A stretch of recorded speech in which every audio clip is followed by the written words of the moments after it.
అద్భుతమైన సాధనలు వివరించాడు శివయ్య. అమ్మవారు అడిగిన ప్రశ్నలకు 112 సూత్రాలు అనబడే సాధనలు చెప్పారాయన. విజ్ఞాన భైరవ తంత్రంలో భైరవుడు అంటే శివుడు అని చెప్పాడు సాక్షాత్తు శివుడే.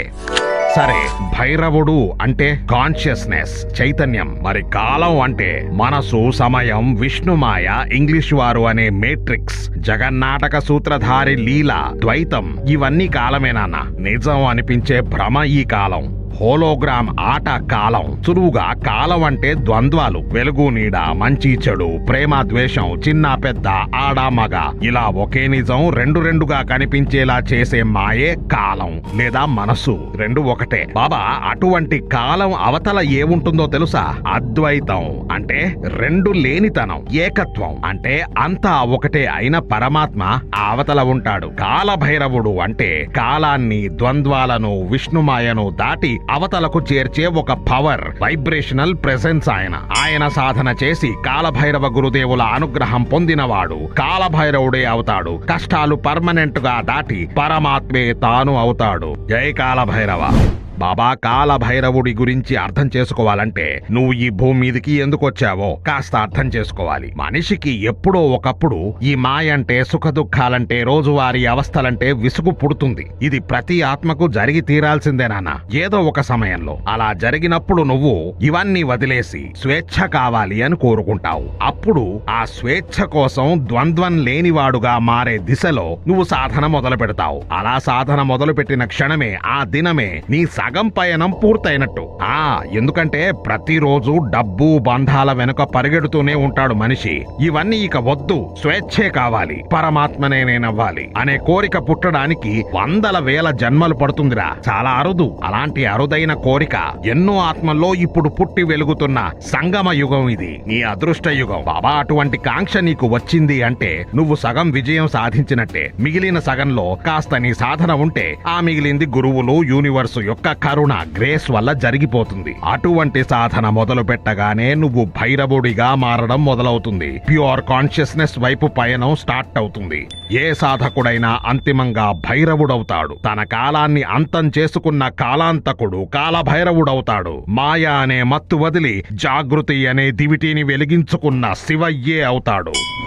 కాలభైరవ తత్వం ఏంటి? శివయ్య యొక్క చీకటి రూపం, ఉగ్ర వినాశకారి రూపం కాలభైరవుడు అనవచ్చు. ఏం నాశనం చేస్తాడు ఆయన? కాలాన్ని, సంసార లంపటాలను, ఈతి బాధలను, ద్వంద్వాలను నాశనం చేస్తాడు కాలభైరవుడు. అంతిమ స్వేచ్ఛనిస్తాడు. ఆహా! బాబా, బాగా కష్టాల్లో ఉన్నవారు, జైల్లో పడినవారు సైతం కాలభైరవుడి కథ విన్నా, ఆయన ఉపాసన చేసిన, ఆయన మంత్రం, అష్టకం, కాలభైరవ గాయత్రి చదివినా తక్షణం ఉపశమనం దొరుకుతుంది అని సనాతన ధర్మం చెప్తోంది. ఇప్పుడు కాలభైరవుల వారి వృత్తాంతం విను, చాలా ముఖ్యం. ఒకసారి బ్రహ్మకు అహంకారం వచ్చిందిట. పరమశివుడికి నాకు ఇద్దరికి 5 తలకాయలే కదా, నేను ఆయన కంటే ఏం తక్కువ అని. అప్పుడే శివయ్యలోంచి భైరవుడు పుట్టాడు. ఆ భైరవుడు ఊరికే ఆ దారిన వెళుతూ వేళ్లతో గిల్లినట్టు బ్రహ్మ యొక్క ఒక తలకాయని త్రుంచి అవతల పారేశాడు. సృష్టికర్త అయిన బ్రహ్మ తలకాయది ఆషామాషి కాదు, దాన్ని చిటికలో త్రుంచేశాడు. అంత విపరీతమైన పవర్ కాలభైరవుడిది. బ్రహ్మ అహంకారం మాయమైందిట. కానీ బ్రహ్మ తల తీసేస్తే బ్రహ్మహత్యా పాతకం చుట్టుకోవాలి కదా. కానీ శివుడే అయిన కాలభైరవుడికి బ్రహ్మహత్యా పాతకం ఏముంటుంది? ఉంటుందా? ఉండదు. కానీ లోకానికి మార్గం చూపేందుకు త్రుంచేసిన బ్రహ్మ తల యొక్క పుర్రెలో భిక్ష అడుగుతూ లోకాలన్నీ తిరిగాడు భైరవుడు. ప్రాయశ్చిత్తం అంటే ఇలా చేసుకోవాలని లోకానికి చెప్పడానికి. అలా ఆయన విష్ణులోకానికి వెళితే ఎంతో ఆనందించి శ్రీ విష్ణువు, శ్రీలక్ష్మి ఆయనకు పుర్రెలో మనోరథము అనే అమృతాన్ని భిక్షగా ఇచ్చి ఆయన్ని పూజించుకున్నారు. ఈ మనోరథం గురించి మరో వీడియోలో చెప్పాలి నీకు. ఆ తర్వాత ఏమైంది? కాలభైరవుడు కాశీ పట్టణంలోకి వెళ్ళాడు. వెళ్ళగానే ఆయన చేతిలోని పుర్రె టపిమని కింద పడి ముక్కలైపోయింది. ప్రాయశ్చిత్తం పూర్తయిందన్నమాట. అప్పుడు వెంటనే కాశీ పట్టణంలో శివయ్య వచ్చి కాలభైరవుడిని కాశీపురానికి అధిపతిగా చేశారు. అలా ఎందుకు చేశారో చిన్న కారణం ఉంది. బాబా, ఎవరైనా కాశీలో ప్రాణం విడిస్తే పాపాలన్నీ పోయి ముక్తి లభిస్తుంది అని సనాతన సూత్రం. అందుకని ప్రతి వారు అన్కాన్షియస్ గా బతికేసి జీవితాంతం చివరి దశలో కాశీకి వచ్చి పాపాలన్నీ పోగొట్టేసుకోవడం మొదలు పెట్టారు. ఇది సరికాదు అని ఆలోచించి కాలభైరవుడిని అక్కడ శివయ్య నియమించారు అధిపతిగా. కనుక ఇప్పుడు కాలభైరవుల వారి పని ఏంటక్కడ కాశీలో? ఎవరైనా కాశీలో ప్రాణం విడుస్తుంటే అప్పుడు కాలభైరవుడు వచ్చి భీకర ఆకారంలో కనిపిస్తారు. భీతి పుట్టి విపరీతమైన భయంలో నరక యాతన కంటే నెక్స్ట్ లెవెల్ అయిన యాతన అనుభవిస్తుంది ఆ చచ్చిపోతున్న ఆత్మ. కానీ అది కొద్ది క్షణాలే నాన్న. కొద్ది క్షణాలలో ఎంతో విపరీతమైన ఉద్ధృతితో ఈ భైరవ యాతన ఉంటుంది. దాంతో ఆ ఆత్మ ఇప్పటి వరకు కూడగట్టుకున్న అపస్మారక, సబ్ కాన్షియస్, అన్కాన్షియస్ వైబ్రేషన్స్ అన్ని భైరవ యాతన పెట్టి కడిగి పారేసి క్షణాల్లో ముక్తిని ప్రసాదించే కారుణ్యమూర్తి కాలభైరవుల వారు. ఇదే ఆయన సత్యం, ఇదే ఆయన తత్వం. అందుకే ఆయన సాధన సీరియస్ సాధకులకు ఎంతో ముఖ్యం. బాబా, ఈ వృత్తాంతం విన్న వారందరికీ కాలభైరవం అనే ఎనర్జీతో లంకె ఏర్పడిపోతుంది. నీకు ఇప్పుడు ఏర్పడింది నాన్న, మంచిది.